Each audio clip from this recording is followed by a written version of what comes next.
And I wanted to just take a minute and just share a pastoral perspective on what's going on. And if you want to watch it, you're welcome to. If you don't want to, you don't have to. Um, I've been praying and thinking about what to say and how to offer some pastoral care in the midst of the what happened at the Capitol building, and just in the midst of, again, a pretty unfortunate set of circumstances that are taking place all around us. So I just I come and I recognize that I'm not a politician. I'm not a lawyer. I'm not a member of law enforcement. Um, Truth is, I'm not a Republican or a Democrat. I have voted both ways at times.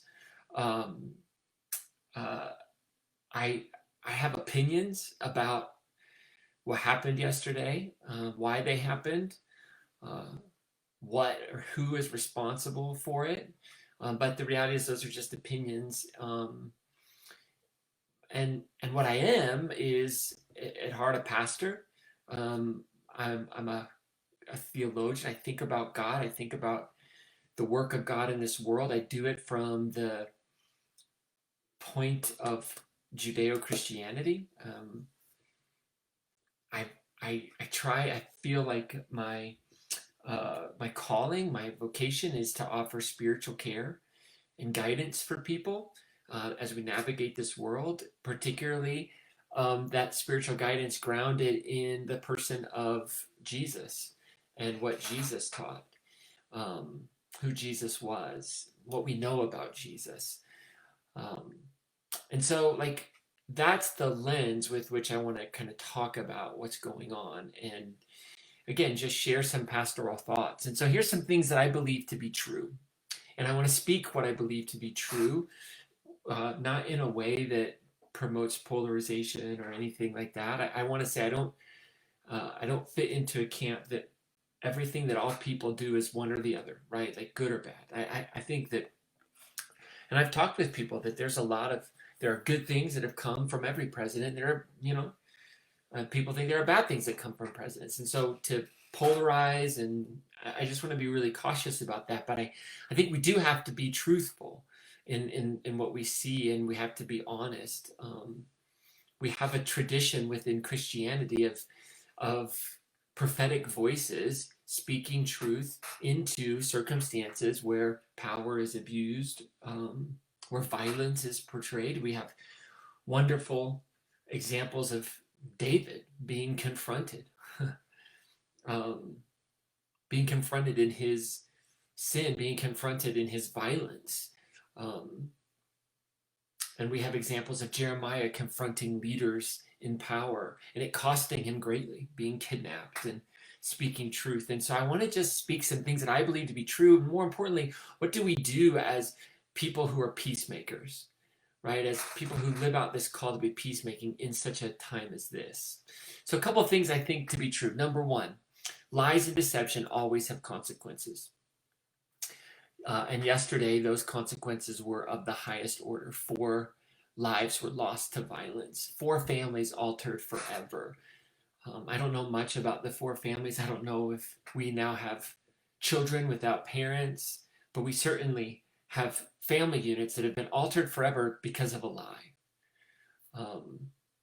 that was perpetrated, a lie that just continues to be facilitated, where seems to be no again, what I believe to be true, there seems to be no large-scale consensus of any type of fraud.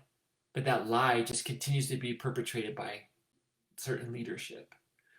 I understand disappointment in losing. I understand disappointment in wishing and wanting, but lies always come with consequences. Deception always comes with consequences.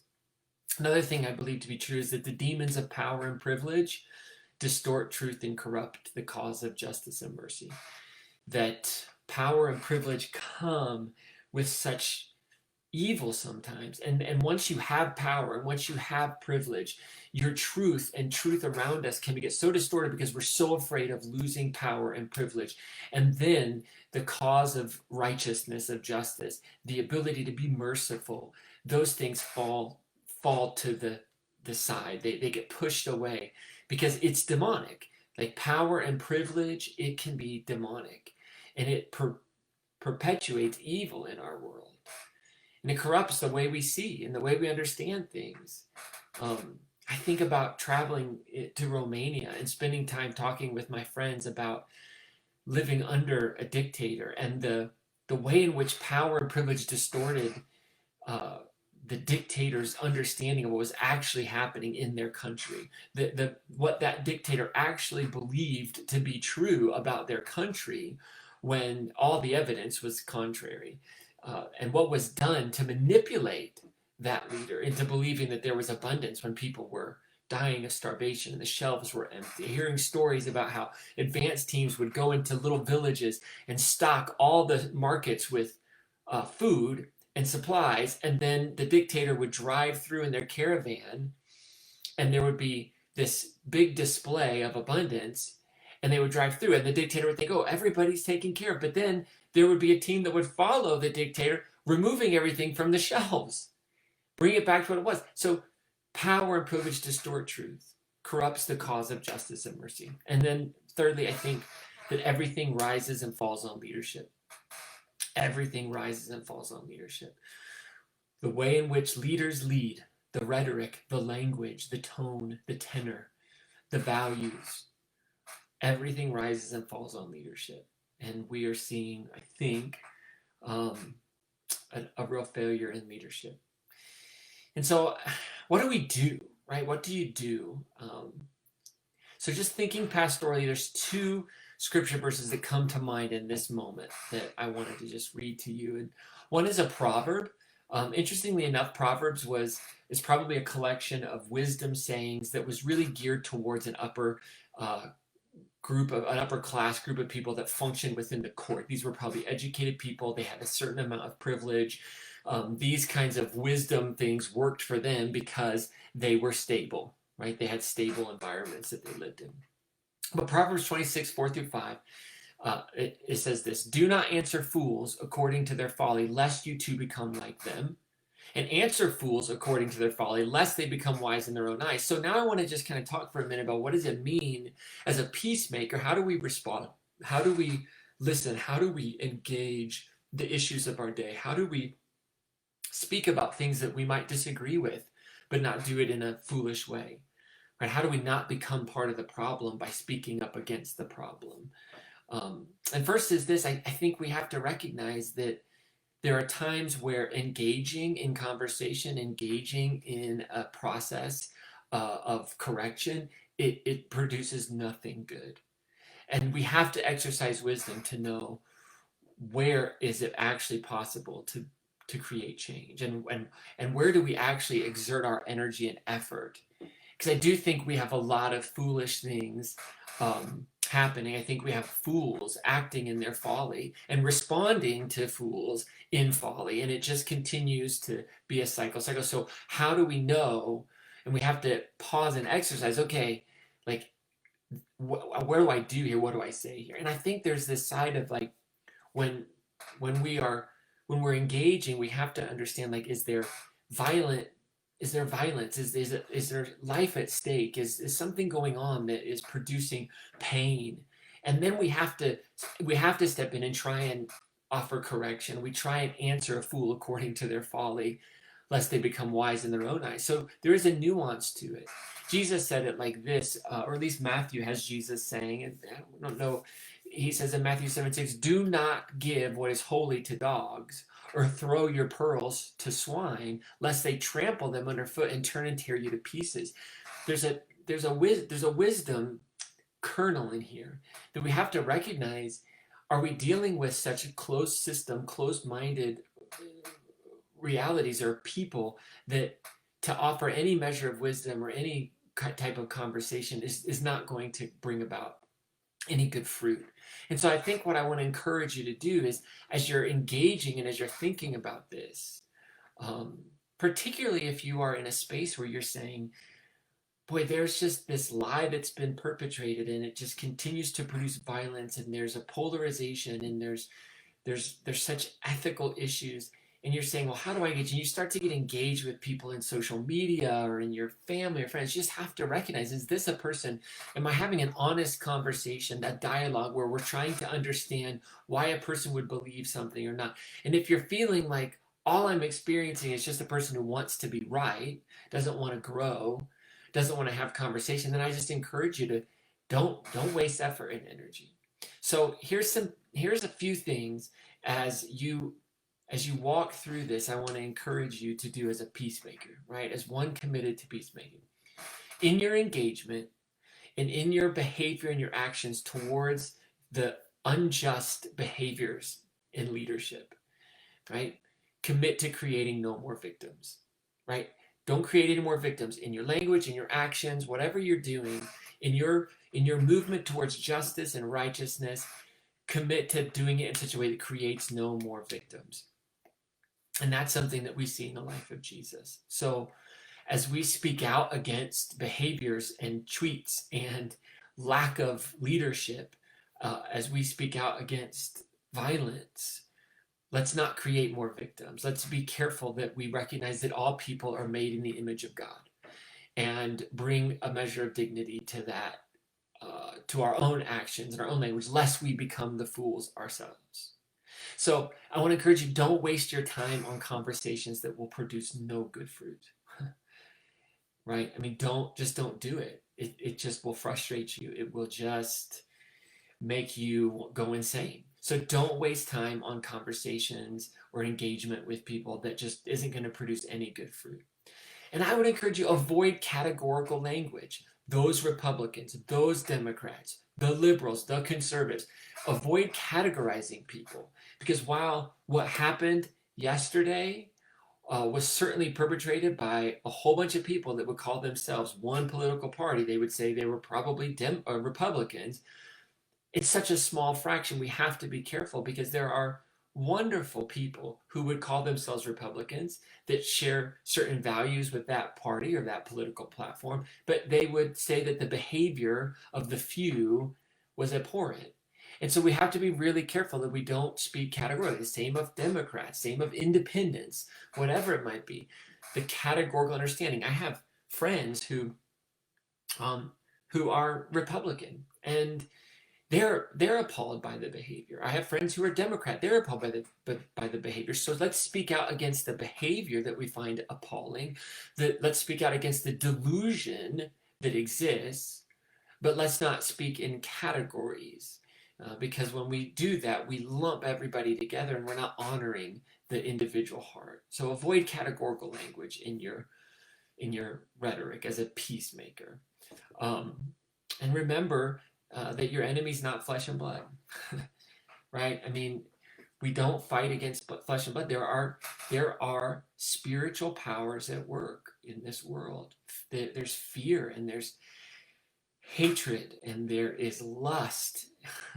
these demons, whatever, how we want to, they are persistent. And so the behavior that comes out of are the real enemies of love, right? Those are the things that we fight against. And remember that. And afford mercy and grace and seek understanding as you engage. And with that, I just would say this. Our kingdom isn't of this world, right? As a peacemaker, as a follower of Jesus, we recognize that our kingdom isn't of this world, but our existence and our voice in this world matters. What we say about this world matters.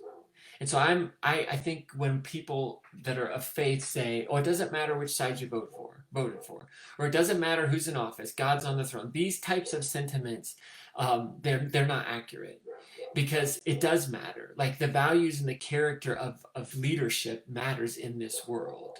We don't get any closer to the kingdom of God when we uh, tolerate values that are opposed to the kingdom of God, when we tolerate it for the sake of economics, when we tolerate it for the sake of being in power, our person winning, right?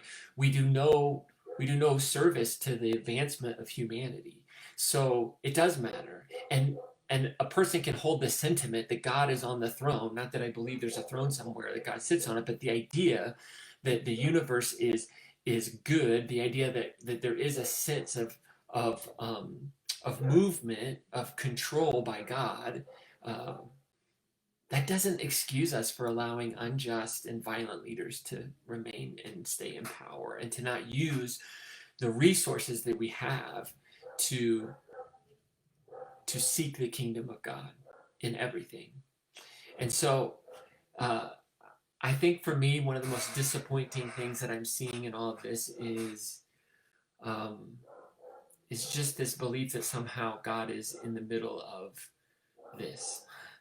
That I saw Jesus save signs being uh, held up, and I heard of a cross that was put up um, as this kind of insurrection rioting was taking place. And I just, when we co-opt God, when we turn God onto our side and our side produces violence, we're missing it.